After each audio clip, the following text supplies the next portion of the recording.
Sheikh Yasir Qadhi is in the throes of a total meltdown, and it's simultaneously sad and hilarious to watch. It's sad because when he publicly admitted that there are problems with the Muslim view of the preservation of the Quran, many of us developed instant respect for him. We said, here's a man who's willing to acknowledge the truth, even if it gets him into trouble. This man is worthy of our respect. For years, Muslim scholars and Muslim apologists have been lying to Muslims about the history of the Quran. Finally, someone admitted that there's a problem. We respected Qadhi for that. So it's sad to see him flailing around like a man who's drowning simply because he acknowledged the truth. But it's also hilarious because of what he did after the interview that completely destroyed the respect that we briefly had for him.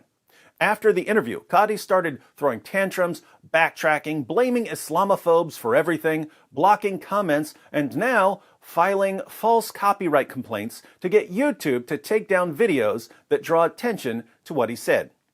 In other words, Qadhi obliterated the respect that he had gained so that now Muslims view him as a traitor for admitting that there isn't just one Quran, and non-Muslims view him as a coward for backing down from an angry mob and for trying to cover up the epic dumpster fire that he and Muhammad Hijab created. If you haven't been following these recent events, let me briefly describe the interview. Muhammad Hijab was interviewing Sheikh Yasir Qadhi live, and Hijab started asking questions about Qadhi's views on the history of the Quran. It was very, very clear that Qadhi did not want to discuss his views in public. He kept saying over and over and over again, this isn't something we should discuss in public. But no matter how many times Qadhi tried to avoid the issue, Hijab just kept pushing. Hijab was relentless. By the end, viewers only knew two things. One, there are all kinds of problems with the standard Muslim story about the history of the Quran. And two, if Sheikh Yasir Qadhi had any solutions, you weren't getting them without taking his class. When you do a deep dive is when things get very, very awkward and difficult. The most advanced of our scholars, they're not quite fully certain how to solve all of the unanswered questions in there. After we get off this phone call, me and you, let's have a number of discussions, no problem. Beyond this, honestly, I have no problem. We'll have a discussion or take my class. Not surprisingly, those of us who believe that Muslims need to hear the truth about their corrupt book started sharing clips from that interview. I first saw some clips on the Islam Critiqued channel, but very soon everyone was discussing Sheikh Yasir Qadhi's demolition of the Quran. Muhammad Hijab received so many complaints from Muslims that he deleted the discussion from his channel.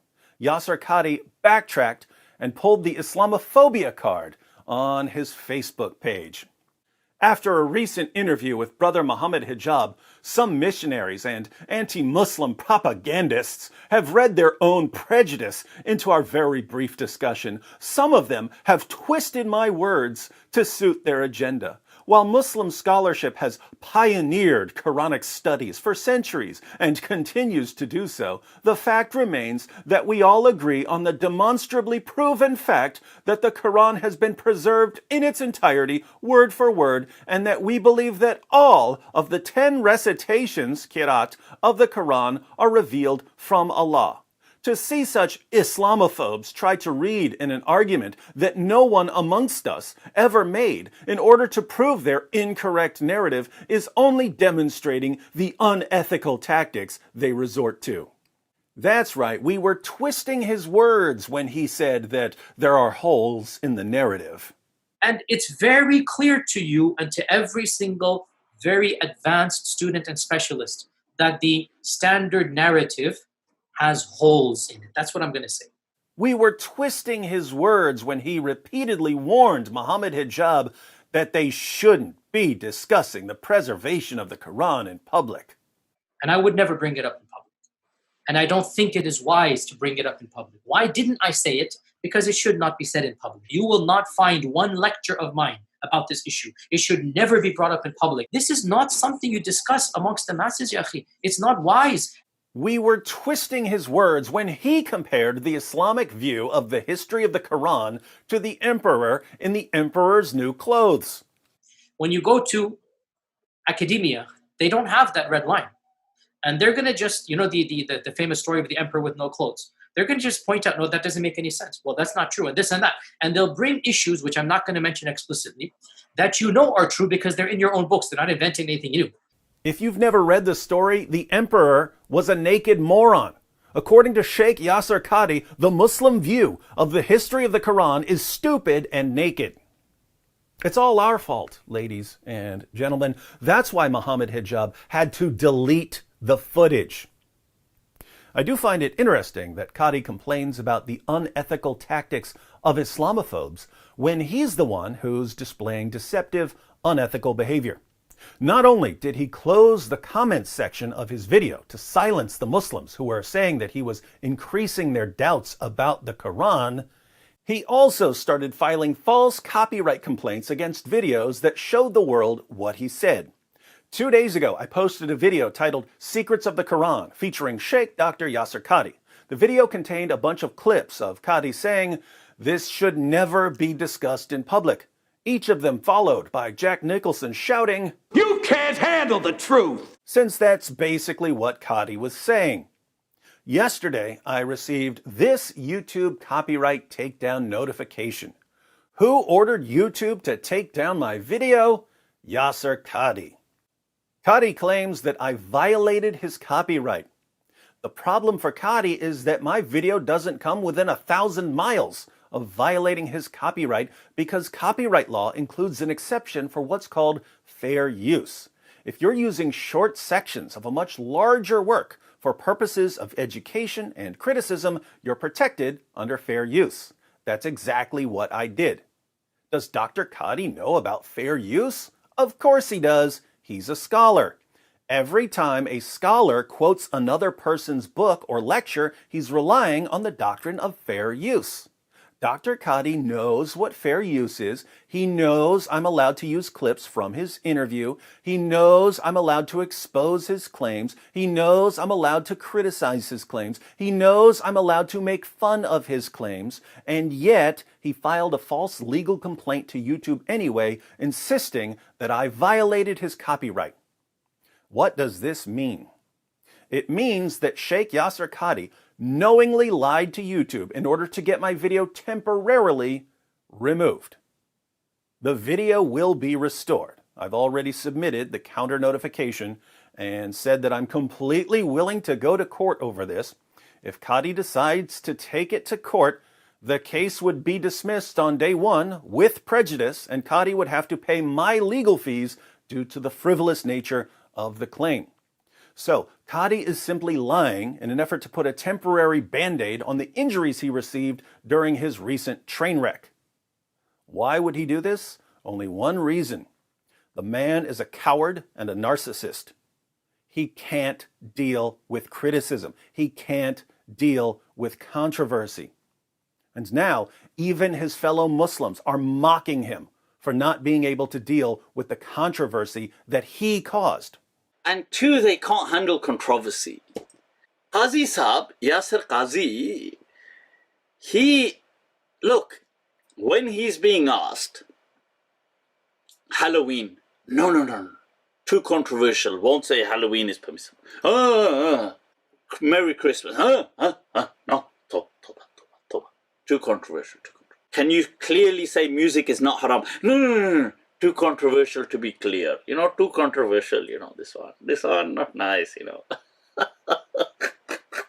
He doesn't want to discuss controversial issues, but then he says the most controversial thing he can possibly say. The first controversy he wants to begin with is the Quran isn't preserved.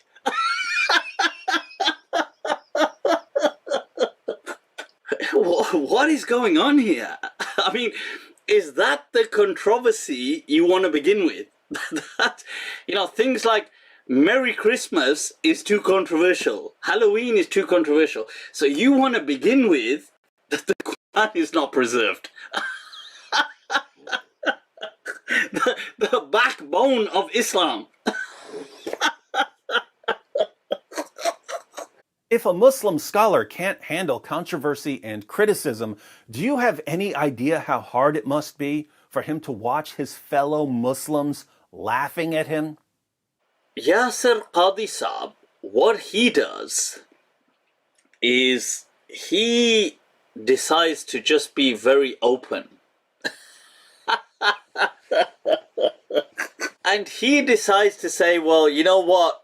I'm going to just pour my heart out and say that we've got huge problems with the Quran, yeah? But then what makes it worse is he doesn't give the solution. Like, he keeps saying this is something we shouldn't be discussing in front of people. Shouldn't be discussing this in front of people.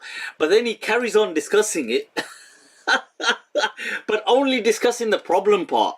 And when it comes to the solution, he says, well, you know, this is really complicated. Why don't you go on my course? Why don't you go on my course and, you know, I had 100 people on it, and join my paid course, and what I'll do is I'll take you through the answer. You know, when the person's asking, just to kind of dramatize the whole thing, would you be able to write a Quran that looks like the Quran today? Oof, that's a very complex question. Oof, yeah, what a complicated. Yeah, this one, hada su'alun. Oof. Muslim channels have posted hundreds of hours of my videos on their channels. There are Muslim channels that only exist to attack our videos. How many copyright complaints have I ever sent to YouTube?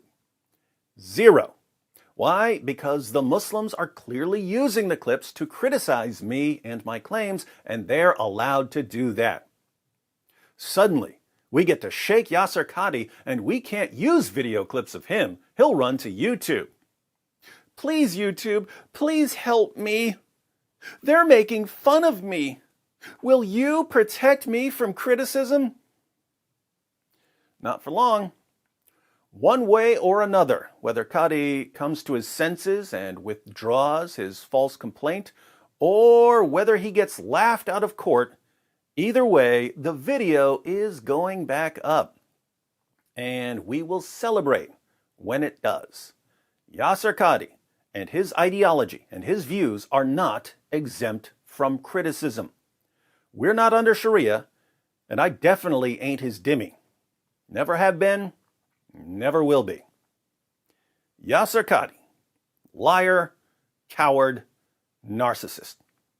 But take his course because he's got the answers.